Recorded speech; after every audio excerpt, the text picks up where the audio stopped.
Hey, hello, hello. Welcome everybody to the fourth Sunday in Advent, the last Sunday in our series. Hello to the folks on video. Uh, we had a slim crowd last week because of the weather. Let's see, Donna was here and Tammy was here and my son-in-law was here because we didn't have Sunday school. Who was the fourth last week? Was it Anita, maybe? No. Yes, she came in late. That was Anita. Yeah, and that was it. We only had four. So I'm going to start off with a little recap for those who have missed some of these. Um, so the theme for this Advent series, which is 4 short weeks that we get to work with, is making preparations, right? A lot of Advent is about, uh, keep awake, keep alert, be ready, prepare your hearts, prepare the way, royal highway, like all the different things. So, we're preparing for Christ's arrival, and that's both Christmas and the Sunday, you know, the end time when Christ will come again. So, what are we doing to be ready? So, for this week, for this series, the idea is, well, how are we preparing our congregation to receive people? How are we showing Christ to folks who come here? And so, we've been talking about how welcoming are we to different groups. Week one was folks with mobility issues, disability in general, but thinking of folks like Jake and others who, whose lives changed or maybe have always had some kind of mobility issue. How welcoming is our building? Week two, and our people and our practices.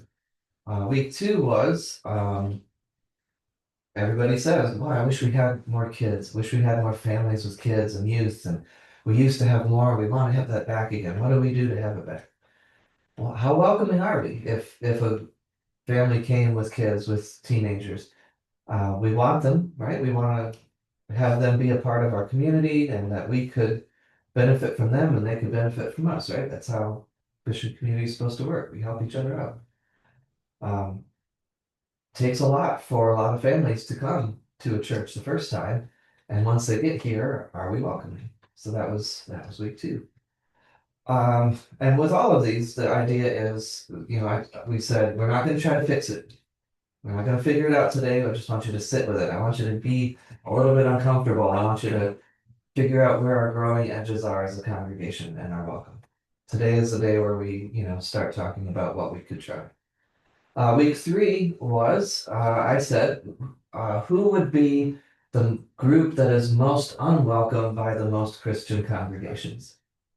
And Donna knows the answer, but no, I don't know if Tammy talked to you, but what would you say? Which group do you think is the most unwelcome publicly by the most Christians? Homeless. Sometimes, yeah, but that's not where we went.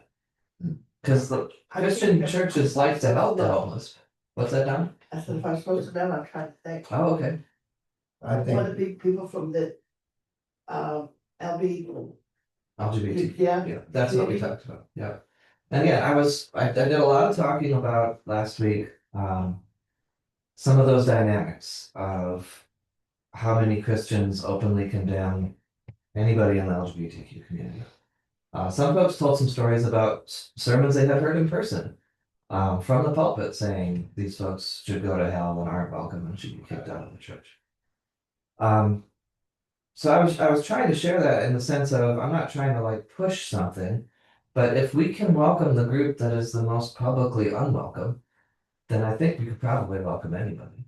So again, I know it's a touchy subject for many, but who did Jesus minister to? The folks that nobody else wanted to be around. So, and there's a lot of folks in that community who are deeply faithful Christians who don't feel like they have a home or a place to be. So we talked about that a little bit. And the side note to last week's was there are verses in both testaments that are, brought up in that conversation on a regular basis. If we ever wanted to have a conversation as our group on those verses, we can.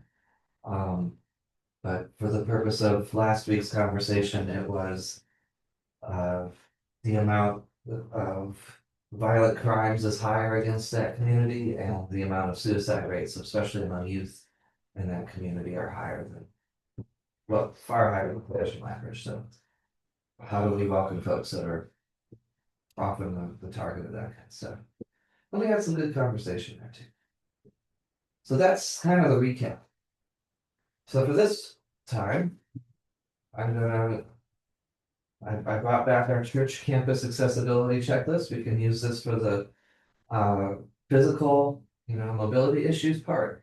But we can also kind of use this just for categories in terms of all the groups that we've talked about and the others you want to bring up.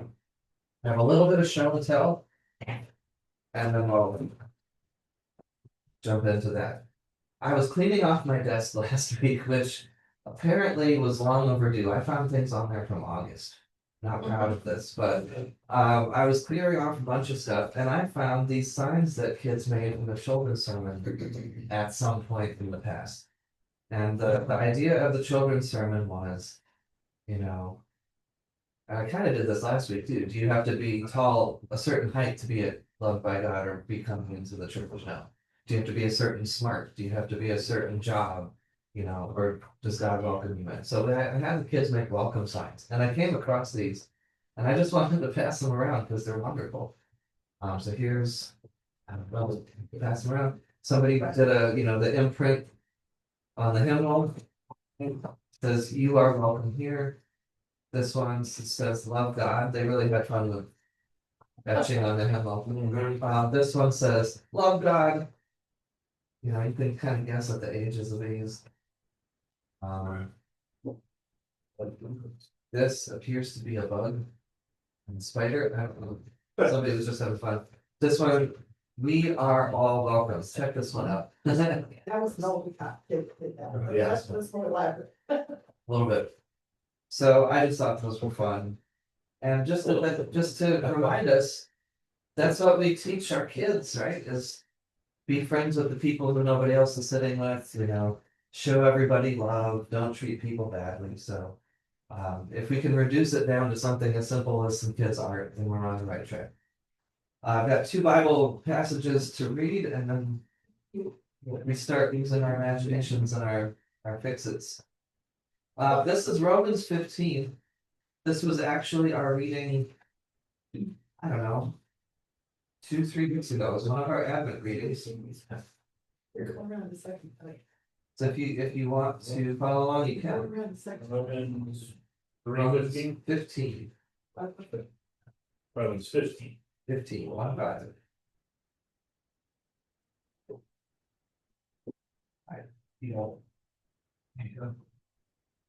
All right. Somebody read verses 7-9 and then jump to 13. Let me change my version. Romans chapter 15. 7-9. It's in the New Testament. Welcome one another, therefore, just as Christ has welcomed you, for the glory of God.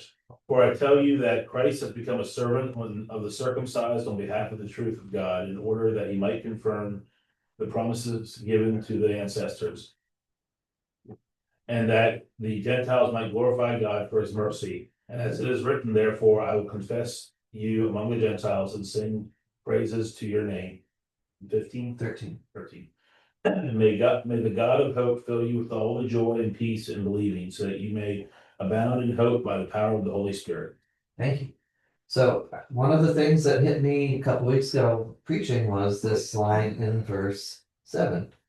Welcome one another, just as Christ has welcomed you, for the glory of God. Something as simple as welcome is for the glory of God, right? Not acts of piety or prayer or how much you give, like the one story Jesus tells where he sees the rich man putting in a chunk of money, but he says the poor widow who put in a couple coins is more faithful, more generous because she gave of what little she had. That our welcome is for the glory of God. And Paul goes into the circumcised and the Gentiles, one of the biggest divides of that time and place. And that he's been sent to both. God in Christ is for both. And verse 13, may the God of hope fill you with all joy and peace in believing, so that you can abound in hope by the power of the Holy Spirit. And that's tied into the welcome that we show one another. Former divisions, now one. In Galatians, Paul says there's no longer Jew or Greek, slave or free, male or female. So the welcome we show is to the glory of God and is wrapped up in our hope and our joy. And then Matthew chapter 10. Back in a couple books. Matthew 10. Matthew 10,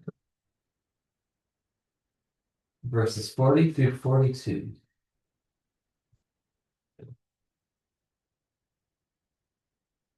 Somebody read that. Matthew 10, 40 to 42. I got it. Thank you. He who receives you receives me. Let me just say really quick. Receives is translated as welcome in mine, but My that, Yeah. that's any kind of sense. Just make sure we're all on the same page. Okay, go ahead. And he who receives me receives him who sent me. He who receives a prophet because he is a prophet shall receive a prophet's reward. And he who receives a righteous man because he is a righteous man, shall receive a righteous man's reward. And whoever gives to one of these little ones even a cup of cold water, because he is a disciple, truly I say to you, he shall not lose his reward. Thank you. So, a little bit of a sense of you get what you give. But yeah, welcome people, receive people for who they are, and you'll get what they have to offer. The prophet, what the prophet has to offer. The righteous man, the person, what the righteous person has to offer. And even if you just give a cup of cold water, as a disciple, as a believer, you won't lose your reward. Again, the threshold is low, right? So I just wanted to use that to frame our conversation in terms of how we welcome. The Message has an interesting translation that a receiver welcome, accept. Anyone who accepts what you do accepts me, the one who sent you. Anyone who accepts what I do accepts my Father who sent me. Accepting a messenger of God is as good as being God's messenger. Interesting. So acceptance, welcome, Mhm. see you. Because to me, accept and welcome are not necessarily The same, but it's a different feel to it when it says the accepting. I mean, you can welcome somebody, but not accept Accept their it. belief. Exactly, Well, yeah. that's been part of the kind of the core of this conversation over these few weeks is think about the all are welcome signs and slogans. Are they? Like, are you welcome to come in our door if you act like us, look like us, believe like us? Or are you welcome to come into our door and we will risk being affected by you? Or And you're change, welcome, but we hope we can change you. right? Because that's the message a lot of folks get when they come to a church, right? Is Be a very shallow welcome. it is. I think Messiah does a good job. I've said this all along, at genuinely welcoming people, but that doesn't mean we can't grow. But who's coming in the door in the first place? I had an interesting, it doesn't really fit in, but with the group that comes from the adult center, Yeah. Thursday. And anyway, I guess whoever was wanted to know something, did they want to see our tree? Sure. So we took them in, and of course, ours is decorated with Christmas. That's not, but most people are used to seeing the tree. Right. So thank goodness I knew what some of them meant, I really felt bad because I didn't know what, I couldn't remember what all of them meant. Yeah. But to them, that was really something unique. And then from there, I pointed out where the nativity set was and why Mary and Joseph weren't there yet and where they were. And so, and this lady is Baptist, so, and of course the guys that, it was an all male day, they probably didn't care at all, but. Yeah. I don't know. But I think, she was, because it was very different, I think, than what she was used to, Mhm. especially the Christmas. Yeah. When people come in expecting this tree with tinsel and, glass bulbs on it, that's not what they see. And that's part of it too, is we honor our heritage and who we are as Lutheran Christians. Mhm. And so that doesn't mean somebody comes in and like, well, I don't like your tree, put up tinsel. But it opens up a conversation like, well, here's where we're coming from. What are you used to? And that, And back in the altar, there's some sheets that say what they mean. Did you do that, or how did those get back there? Because I thought maybe some people that. Oh, the Christmas? Yeah, I don't know. If I That'd be did that. interesting to get. yeah, Yeah. if I think about, I go out to the altar anyway. Okay. Give it to you, we can put them out here or something, but I wonder if Nancy or one of the others who were working on the project. yeah, I don't know where it came from. But that's cool. And I've said this before. I think mostly it's Donna and Karen Umberger. Once in a while Cheryl's there, but if you ever have a chance on a lunch hour on a Thursday to come over here and just sit with the folks from Hanover Adult Center. You know, they've got developmental disabilities, some physical disabilities. They're not looking for anything more than somebody to just sit with them and talk with them like they're normal human beings, right? You know, this is a safe place for them to eat lunch between their activities. What more Christian welcome could there be than just to sit with somebody and eat with them and tell stories and have a laugh and learn from each other? You're there pretty much every week. And they're really different. Some are real chatty and some never say a word. Yeah. But I mean, they're not looking for us to like do much except just hang out with them. And sometimes we'll have, I know you'll do an activity or a craft or, Well, that's what she did the other day. Yeah. Karen had gotten that Hobby Lobby here, Mhm. the dollar store, just sailors where they had to stick on a beard and then. yeah, But they need us because some of them can't feel the backs. You know, some of them really do have some disabilities, so, you try to help them without making them feel like they can't do it. exactly. So I mean, yeah, what, if you want to practice welcome, come on a Thursday You have to afternoon, bring your own lunch. bring your own lunch. Yeah. I have a little show and tell here. Stop it Sunday on the way to the Sunday. So I'll do a screen share, but let's say, ow, oh, God, funny bone. Funny bone, Oh. but funny. Golly. Sorry, folks at home, that you had to see that right in front of you. Yeah. Oh, the whole arm is numb. Okay, so most folks nowadays don't just walk into a church off the street. Before they do that, they're checking things out online. Yeah. So if we start our survey of how welcoming are we, where could we grow? Let's start at the place that most folks start at. Here's our church website. So now, putting on a different set of lenses, a different thinking cap here. You know, I want you to be critical thinkers about ourselves, even if it, is a little uncomfortable. How welcoming are we in our words, in our signage, in our rituals and practices, in our building, just in general? And you can think of the different categories we've talked about of mobility issues, folks with families, with kids, youth, LGBTQ community, anybody else. How welcoming are we? So here's our website. This is the first look that most people have. We got a picture. Can you see this, or did I blow it up? We got a picture here of a quilt blessing. Bunch of folks in the pews. Okay. We've got me doing a children's sermon, and for some reason looking somewhat devious. I don't know what I was doing there. It looks like the Easter craft I put together one year. We've got a very nice shot of the font. That's nice. Looking out. Probably because Ian said one of his crazy things. What? Could be. This was during the Pentecost celebration where we did the laying on of hands for the graduates. Got the balloons in the background. We've got the most recent worship video, Good. class video. Yeah, except that most recent worship, they should focus. 75% of the people sit on one side. And she took that shot, it shows the side that not very many of us sit on. This one? The one before that. Yeah, look, see, It, everybody's on the other side and she doesn't have much of it's that. funny. It depends on the day. Yeah, depends Like- on if It takes turns, but this is just the camera that's mounted in the back. That's just the kind of. depends on if the Williams and the Andersons are there, then that side's filled up. Yeah. Well, I'm sitting in the same places. Great. Like your family's always behind you too. Don't sit right here.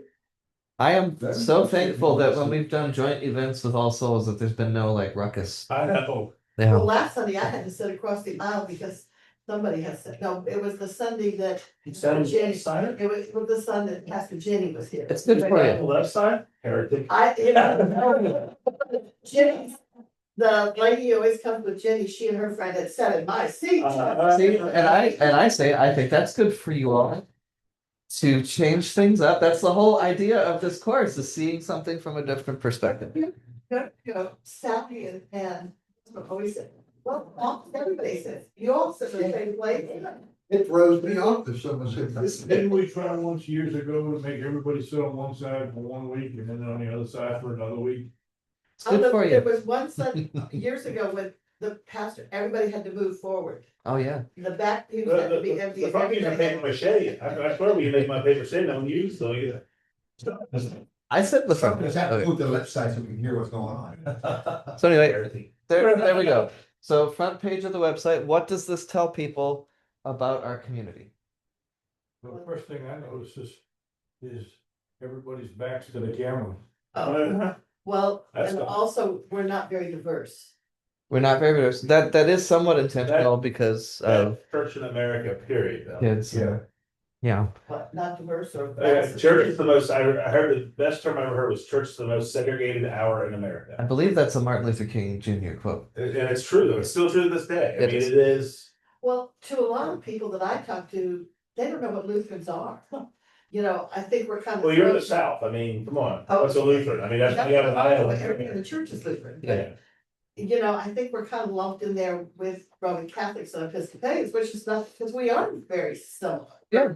One of the three liturgical churches. we would be but considered high church to most people, Uh, and we don't consider ourselves that at We're all. not high I churches. remember one time, there are other liturgical churches. it's a high church. High church, yep. I Yeah. didn't know what it. One thing I heard, which shocked me, was that we are more related or associated with Catholicism than the Episcopal side Mhm. in their I mean, doctrine. Luther was Catholic.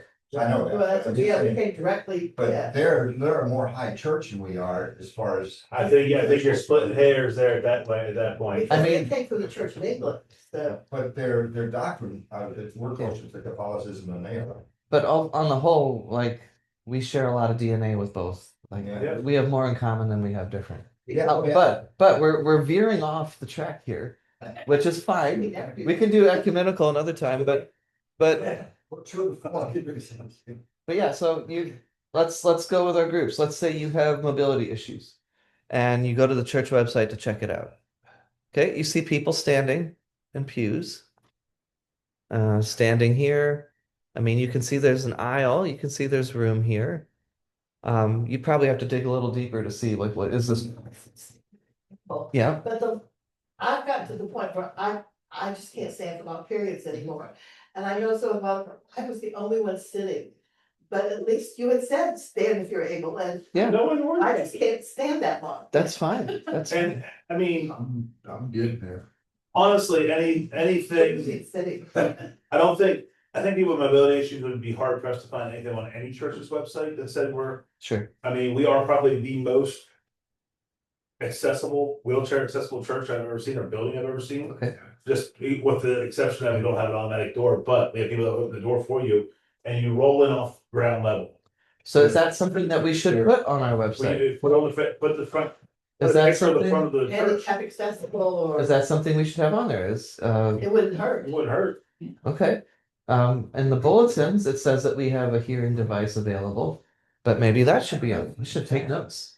And Yeah, also that we have somebody to open the door, we don't have an automatic door opener, but we have a greeter. that Greeter, can open the yeah. door.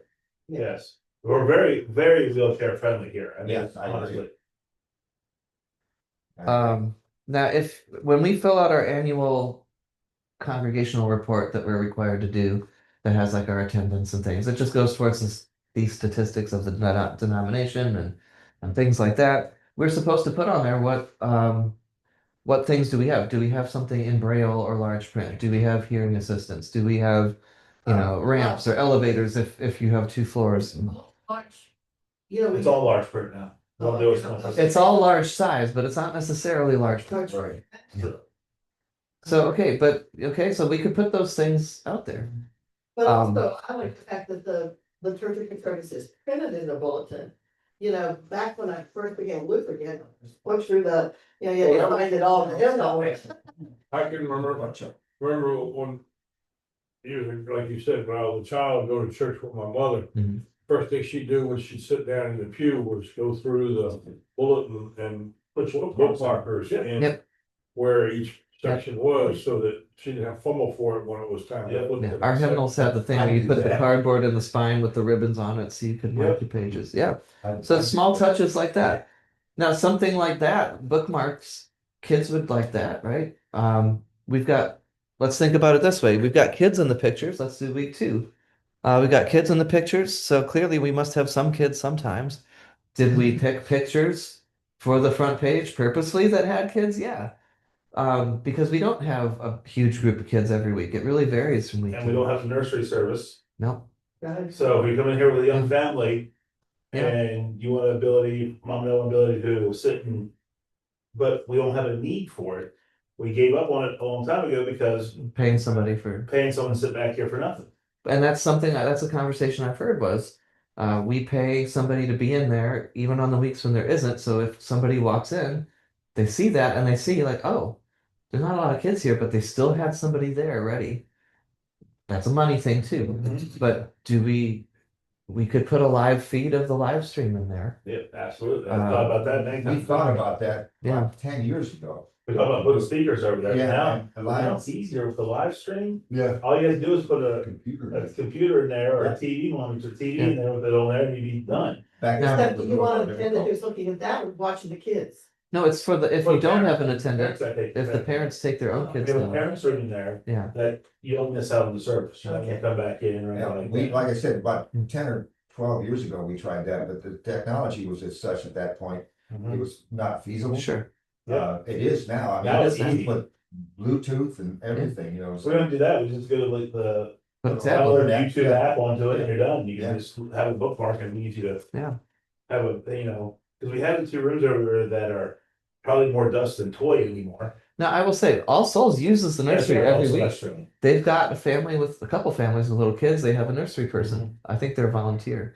And since we weren't using that classroom, they said, could we use it? And Reverend Catherine and one or two others went through this like extensive training on this curriculum. And if you haven't looked in there, go look in there. It's like, I think our youth room needs a little work. There's a hole in the Need ceiling. to fire. Our other Just in the classroom, room. our other classroom is pretty welcoming. It's got art on the walls. It's got, books and games, and Wendy's amazing. Glenda's doing a good job with the youth, Becky before her. But take a look at their classroom. Now, like I said, they went through this whole intense training thing, which we got here. It's just, that's the Baptist church that Emily goes to. Oh, okay. Yeah. I mean, they have a whole thing with everything going on there. Yeah. And we've got lots of tabs. We can check out all the tabs, but here's our Facebook page too. A lot of folks will check there. Oh, I don't know what that is. Here's our Facebook page. And Donna does a good job of, putting something out on Facebook and Instagram every day. She spends hours every Sunday prepping the rest of the week and scheduling all the things that go out. And she finds the words and she finds the graphics, she puts it together. She spends a few hours every Sunday prepping all of this. And so when she says like and share, please like and share. Some of them are funny, some of them are serious, some of them are moving. Here's a boosted ad that she just put out to try to get the word out about our Christmas Eve service. She reposts the sermon. She'll go through the sermon and pull out an excerpt and put it on there. She posts a video of the class every week. There's a lot that goes on social media to get the word out. So there again, the question is, how welcoming is our building to families, to anybody? If you come to this website, if you walk in the doors, are you going to feel like this is a place that will feel like a community, that will feel safe, that will feel like you can participate? I think the biggest obstacle is Yeah. just the name Lutheran and the fact that already some.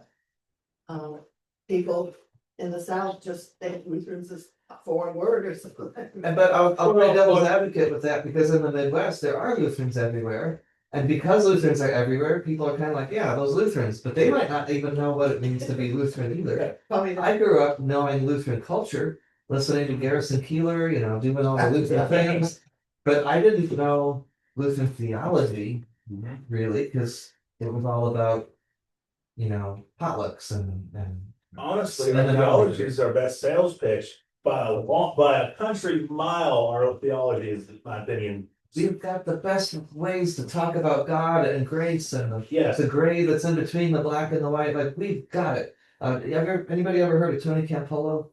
No. He was a big Christian motivational speaker for a while. He did the circuit of Synod assemblies and lots of things. Do you know who Dick Vitale is? College basketball guy. He was like a Christian Dick Vitale. Bald, energetic, like, let's go, baby. Like, he was like, carpe diem, but he said on his tour one time, like, you Lutherans, you have the best theology, but no one knows it. I agree because I didn't become a Lutheran until I was married. Mhm. And so I went in Germany, the pastor at the, on base happened to be Lutheran. And so I sort of took it from him. He'd come over and talk to John and hand me the book to read. But, and then here I went through a class for, well, in Charlottesville I did, and then again here. For people with adults who had not been Lutherans. And I think everybody, even every Lutheran should go through. I one of probably those. should, I mean, Because Yeah, no, I we're think doing. I learned more, because when you're a kid, it goes in one ear and out the other. What? Or you just take it, you just take it for granted, but when you're an adult, it's like taking a college course or something, you know?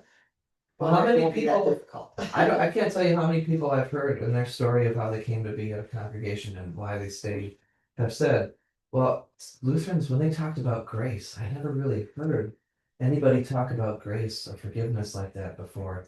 I can't tell you how many couples I've worked with who've said, well, you know, I was Catholic and I was Baptist, so Lutherans were in the middle. Just change that out, like Lutherans always seem to be in the middle, the place that could take anybody, right? I think the Yeah, skeptics but of when the, you, go ahead. to say the skeptics of the world would embrace Lutheranism better than any, because we are commanded to really dig in and wrestle. Like, I feel like having conversations and disagreements is commonplace in a Lutheran theology, because Yeah. that's what Luther founded the whole blessed thing on accidentally. He didn't want to be Lutheran, but Yeah. Lutheranism, but you know. Well, that's why last week I brought up LGBTQ folks, because that can be controversial in the church. Lutherans have a really heated conflict over that back in 2009. It's not like it went away after the vote. Look at our neighbors in the Methodist Church, the Episcopalian Church, they've gone through the same thing. But everybody's a child of God. And we can get into spiritual interpretation, we can get into your theology of what is a sin and what does it mean to forgive, and if you think somebody's living in sin, but do you still welcome them? We could get into that. We could get into the science and the experiential part, because honestly, who would choose to put themselves through all the stuff? But a lot of Christians outwardly, publicly say, these are sinners, they're not welcome, get them out of here. And I can't tell you how many folks in the youth, in the younger adult community, really are looking for a community to call their own and are safe, whether they're people of faith or not, who want to love. Why not us, right? Like, let's get uncomfortable. Let's talk about stuff like that. One of our problems, I think, and I say collectively as Lutherans, Sure. is that when I've talked to people, that we come across as academic, Wow. Sure. and not emotional. Sure. So that we don't, our evangelism sucks. Oh, sure. Oh, yeah. Yeah, I think that's a theological term. We- Yeah. We don't knock on doors. We come across as more, Sure. it's more academic, Sure. academic, Yep. and not emotional. More head, less More heart. head Yeah. and not Yeah. hallelujah, and that doesn't go well down here when you're up against a lot of But see, I think it would evangelists. go so well with the younger, I think it should go well with the younger people that are more apt to question and research Yeah. and But it doesn't. pick up the phone and. And here's the thing, I think it's less that we're academic and more that we're in a rut. Right? We do the same thing, we say the same stuff. Some folks don't like the liturgy, but that's a whole nother issue. But if we had experiences of grace and love and community, which we do here on a weekly basis, I'll get passionate about that. And I think if we tap into it and get under the surface of, oh, we don't want to offend anybody, or well, we're Lutherans, we're quiet.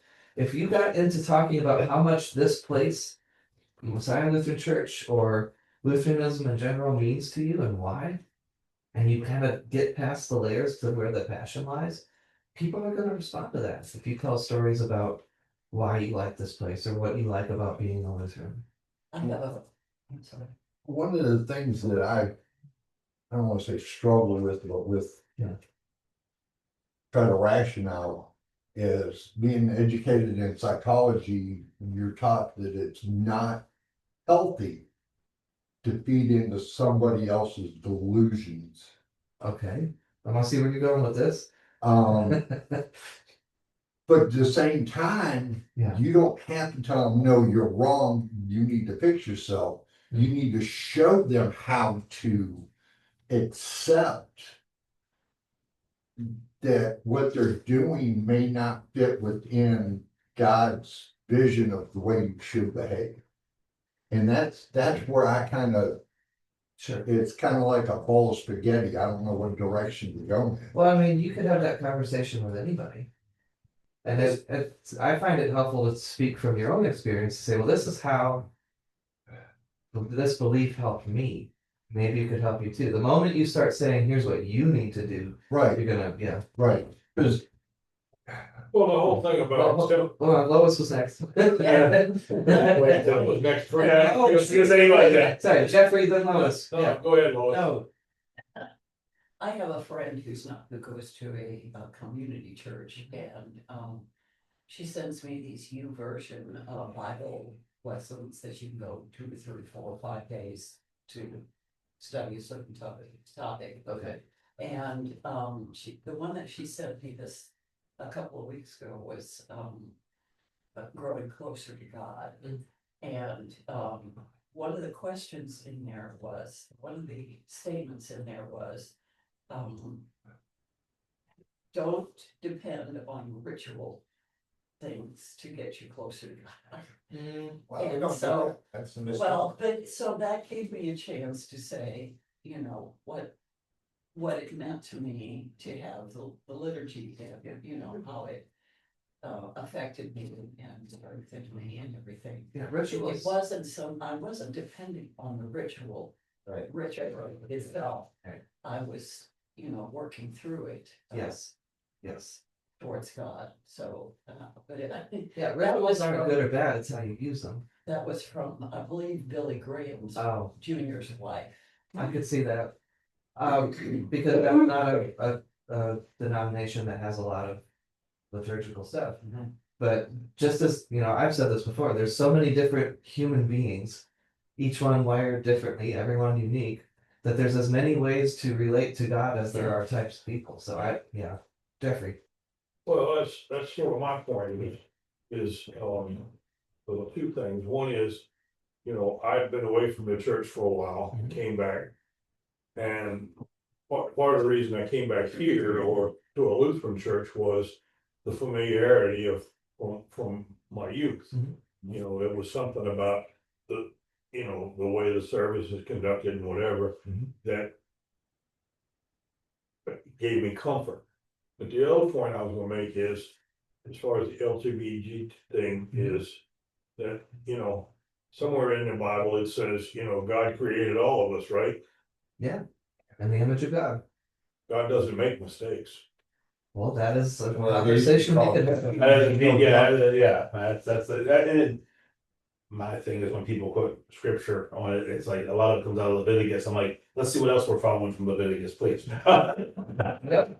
Context. Leviticus is a hard one for me to read, period, anymore. But here's the thing. Nope. Well, not only that, Nope.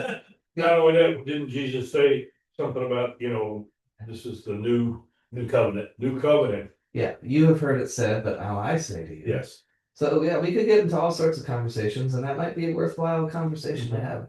But the thing is, do folks get this sense of welcome and openness? And like, we might disagree, but we'll have a talk. How? Because this is the value of this congregation is the community and the love for one another, the sincerity, the genuineness. Like, how do folks experience that? No matter what are the obstacles in the way? Now we could go through this, but we're having a wonderful conversation. But you know, this is physical stuff. Do we have handicap parking? Okay, Yes. yeah. Is it necessarily accessible? Not really. You still have to walk all the way around, but And I don't know their name. It's a gentleman and his wife, they're older. they've come. Yeah. Yeah, they have come and that's what he said, how welcoming it Yeah. was. Now, and they don't come up because of, you know, she has a lot of issues. And in fact, I think they're gone now. There was a car there and now their house is all dark, so I think they've gone somewhere for the Oh, holidays. okay. They're from Pennsylvania. Yeah. Well, you So know. many people in Virginia are from Pennsylvania. But the other, Mostly Lutherans. What? the other thing about, you know, we use the fact, okay, we're in the South. So, you know, that's why we can't attract people. Sure. But wait a minute, but Richmond is a very cosmopolitan area. There's people here from Pennsylvania, there's people here from all over. Yeah. That may have been, New York. you know, we don't, you know, and how are we reaching out to them? I will mean, say, the fact that, you know, there are probably hundreds of Lutherans in this area sure, that aren't practicing Lutherans because yeah. nobody tapped them on the shoulder and said, hey, come to church with me. And there's plenty of other people who maybe have had no relationship with a church or who were hurt by a church for any variety of reasons, who stopped going, who don't maybe know that there's something out there that could be wonderful. I have a son with daughter-in-law, she was raised Catholic, he was raised Lutheran, and they go nowhere, so. Yeah. Well, that's a common You thing. A know, lot of people. But also, let's not use the term just because we're Lutheran, we can't, because all the non-doms are full. I say not all the non-doms, but a lot of non-denominationals are full. They are feeding, but again, Is we've it- gone to one or two just to see what the draw was, and there's no church liturgy.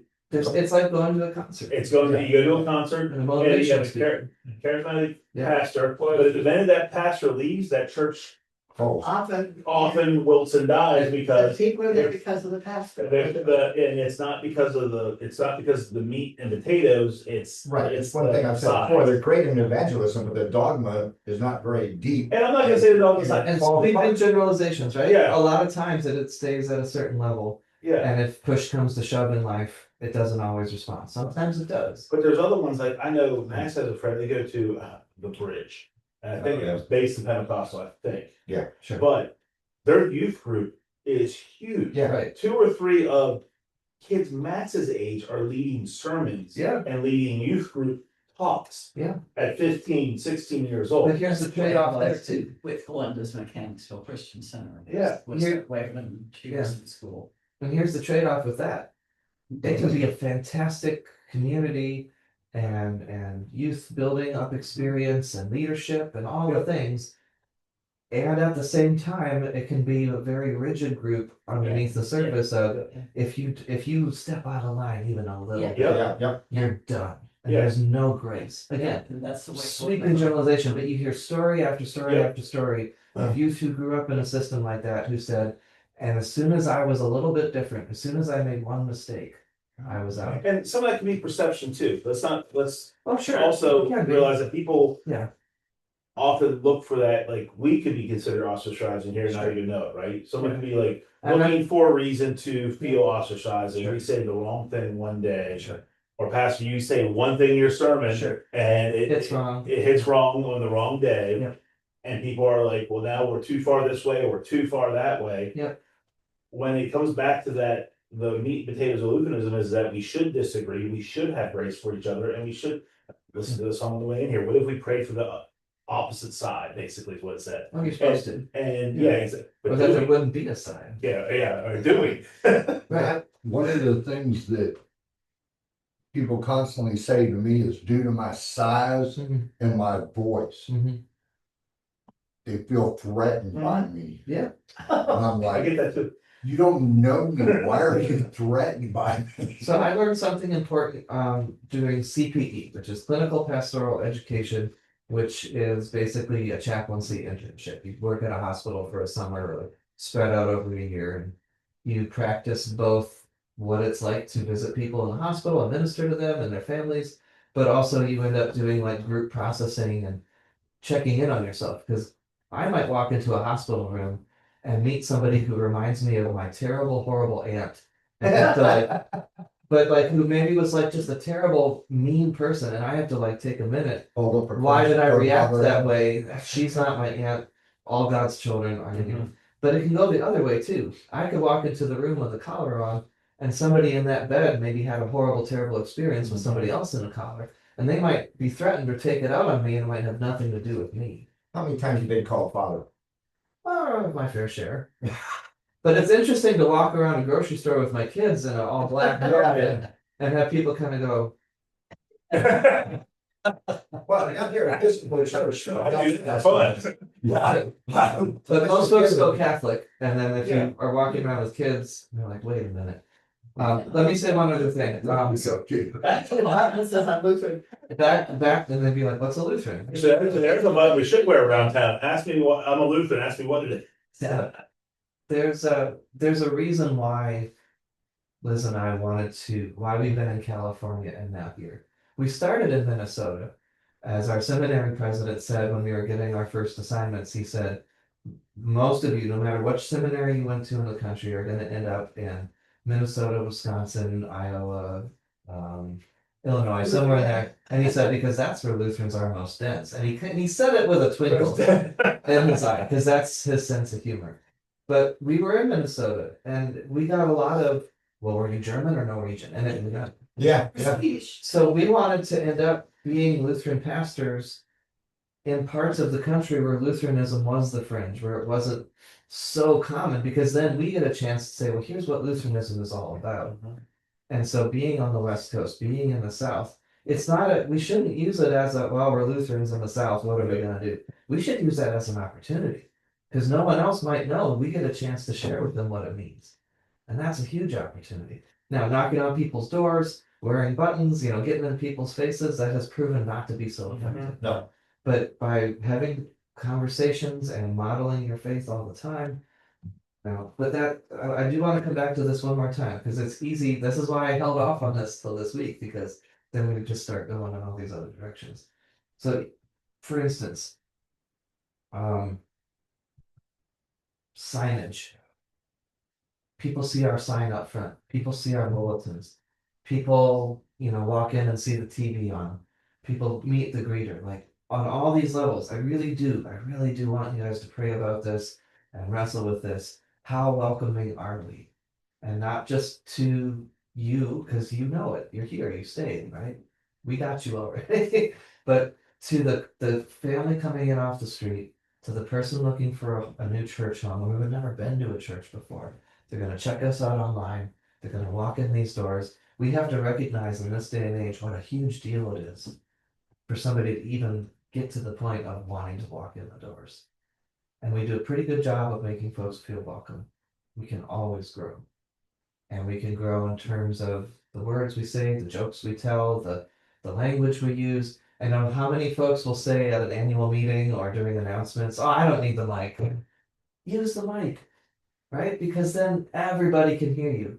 I think they're intimidated by the way. They could be, but a lot of folks genuinely believe, oh, my voice carries. I've never had an issue with that before. But for the one person, yeah, but for the person at home who the mic's not going to pick it up for the broadcast, Yeah. for Erna, who's had issues with her hearing aids, She's not gonna hear you tonight. Jeffrey has had issues with hearing aids. Use the mic. It's something as simple as that. That's just an example. Just Roger and I were I'll talking. tell you what I'll do, the next time they do that, I'm gonna stand up and say, I can't hear you. please do, Well, because it's something as simple as that. Go ahead, Ray. Roger and I were talking, if you've ever been in the military, they teach you how to project your voice. Sure. Or Yeah. everybody should have, I took speech in college, and that's the one thing that they teach, and then I did in high school, did a competitive speech, and that's one thing they teach. yeah, but Yeah, I project. there's other, It didn't do. there's generating circumstances, that doesn't always work. Right. Like you said, the video doesn't pick it up.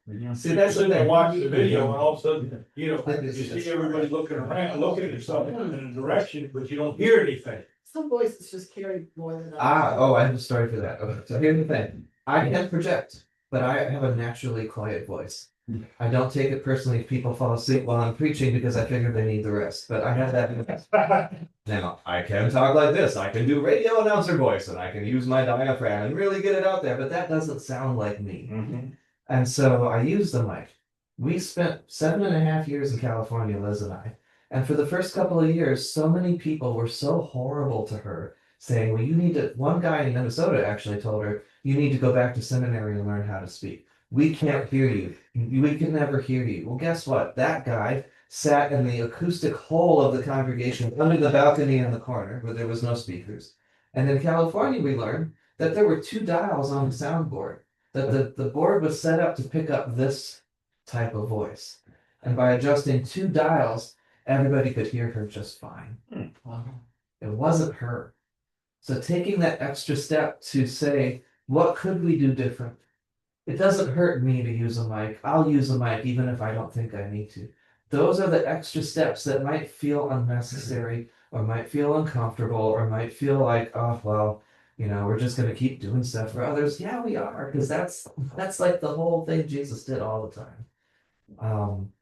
So yeah, look this over, take it with you, fill it out, bring it back. But for real, take some time to really look at our community, the community that you love, that we are here for, and say, where can we grow? What other ways can we make preparations to welcome more people in? I have totally gone off notes. I'm gonna make sure there's nothing I wanted to. This was good though. This was a great conversation. Think of Matthew 25, the story of the sheep and the goats.